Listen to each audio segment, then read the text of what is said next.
नमस्ते अस्तु भगवन् विश्वेश्वराय महादेवाय त्र्यम्बकाय त्रिपुरान्तकाय त्रिकाग्निकालाय कालाग्निरुद्राय नीलकण्ठाय मृत्युञ्जयाय सर्वेश्वराय सदाशिवाय श्रीमन्महादेवाय नमः।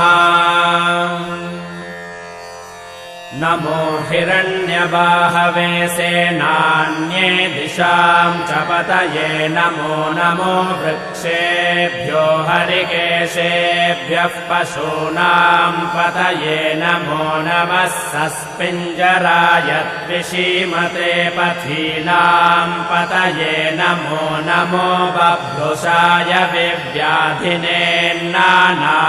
पतये नमो नमो हरिकेशाय योपवीतिने पुष्टान्